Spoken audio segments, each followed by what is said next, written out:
Hey everyone, let's talk about showing up on social media with authenticity. We're also going to talk about how you present yourself and how you communicate because that's all part of it. So, when you're representing both yourself and a business online, not only is it crucial to be authentic, but you also want to be engaging and professional. So, we're going to talk about how to sort of balance those things so that the authenticity shines through. Obviously, content is going to look different on your personal page and in your self-care community or your customer community, VIP group, whatever you call it. And if they don't look different, this is for you.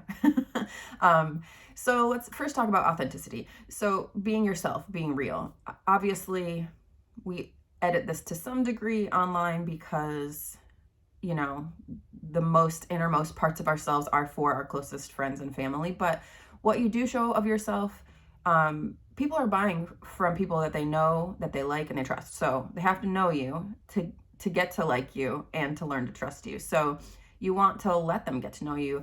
And the bonus of that is that you also get to make real friends and build a real community because you're being your real self. I have tons of friends that I've met online. Some of them I've never met in real life. And that's all because the person that I was online was also who I really am. So we connected. To be engaging is the second part. That just means posting things that are engaging in a positive and relatable way. So you want to be including questions. Like if you're sharing a story about something that happened in your life, you could ask people, like, has anything like this ever happened to you?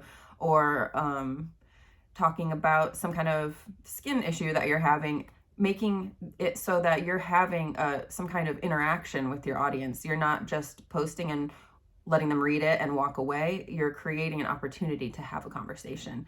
And then the third thing, being professional.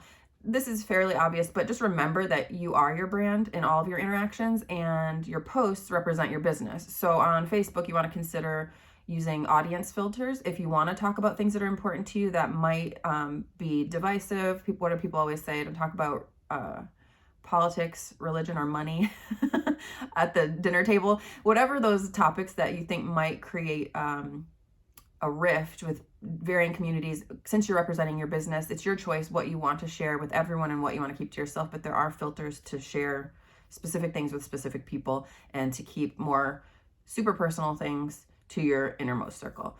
So in being professional, you want to be conscientious about the vibe, the tone of your posts. You don't like vague booking is something you might want to avoid because some people really find that frustrating and annoying when the post is like hinting at something that someone's upset about, but you don't really know what they're talking about. Or constant complaining about things that are not going right. Remember that you're representing your business. So there are ways to share struggles authentically, but just keep an eye on the tone and the vibe of the posts. So if you always look at your posts, is this authentic? Is this engaging? Am I being professional? Those questions should help you guide what you're putting online. And you want to be conscientious about all those things in all of your posts, whether it's in your personal page or in your business page or your VIP group, self-care community. People are on social media mainly to peek into each other's lives, stay up on what's going on with people that they like. They are not there to be sold to, though there are lots of ads and lots of businesses on social media. You don't want to be one of those ads people are trying to avoid. So you're sharing more of yourself than your business on your personal page, whereas your business will focus more on your business.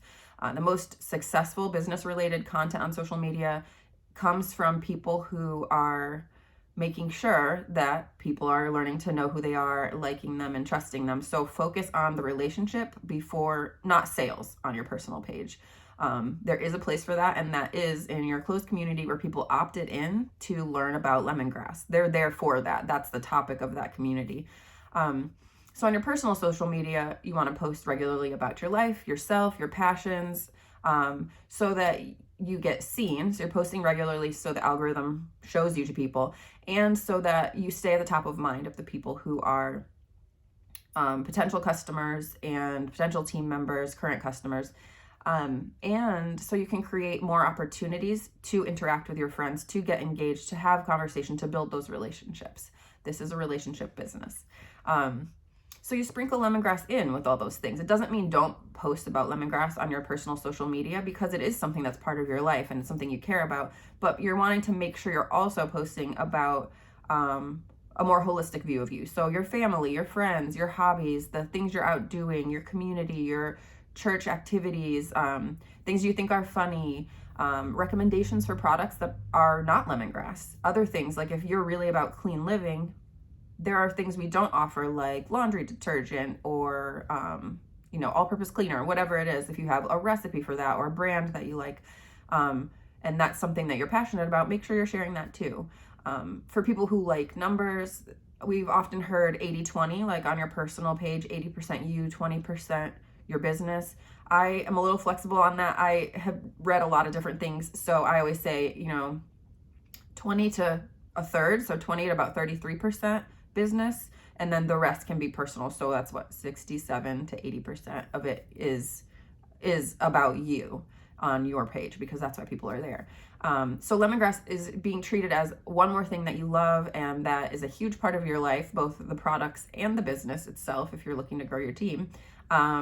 And so you can present products that you love, products that solve an issue that you have that other people might experience, things that you love about the company, or things you've gained by being with lemongrass, things you just love about having your own business. But you don't want to make it the only thing you're talking about, because then you've slipped from being a person that people want to connect with to someone who's selling, and that can feel like spamming to people. If they're not in your group learning about lemongrass on purpose, they don't want to only see lemongrass from you on your personal page. And then for your community group, obviously people have, like I've said, they've opted in to be there, so it's okay for it to be all lemongrass or mostly lemongrass. You still want to sprinkle in the personal so that people are getting a private peek into who you are and connecting with you there, in case you're not friends on Facebook. So you can just flip that ratio and make that predominantly business and sprinkling in the personal. Some people even do 50-50. Whatever, you can play around with that, just whatever works for your community, but obviously you want to be sharing special sales, giveaways, and things like that, and you shouldn't feel hesitant about that being the primary focus in a business group. And then the other major thing about all of this, coming back to the consistency. So plan and schedule social media posts so that something happens, there's still posts going out. Your kid is sick and you don't get to a computer that day, posts are still going up. And that consistency is crucial, because if you don't post for a week, people aren't interacting with your posts, and then the next time you post, you may get fewer views. So you want to try to show up regularly. I don't post necessarily every day on my personal page, but I do in my customer group. So in your customer group, posting, I think the recommendation right now is 2 to 3 times a day, but 1 time a day is better than no times a day. So if that's overwhelming, start with 1 time a day. And on your personal page, make sure you're posting at least every 2 to 3 days, if not every day. In your customer group and in your personal page, use real life pics as much as possible, your face as much as you're comfortable with, and then try to push outside of that comfort zone after that. And in your customer group, it doesn't have to be themed. It doesn't have to be special days for special things if that's not your thing, but it does have to be consistent. And then for folks who struggle with consistency, maybe coming up with a theme and special things will help guide scheduling those posts and getting that done. So you can structure it around a theme. Like I know I saw Katrina Custer was recently doing a Sex and the City theme, and she does a lot of different themed things. So maybe her whole month has relation to that in her customer group. Other people like to do things like Mask Monday, Ingredient Tuesday, Thankful Thursday, things that are the same every week so people in their group know what to expect. Whatever it takes to make sure your presence is consistent and you're developing your brand as a self-care professional and building relationships so people can know you, like you, and trust you. And remember, we have resources in Tara's Hearts of Gold in the pinned post area. You can go there and there are weekly post ideas that she likes to use on her personal page.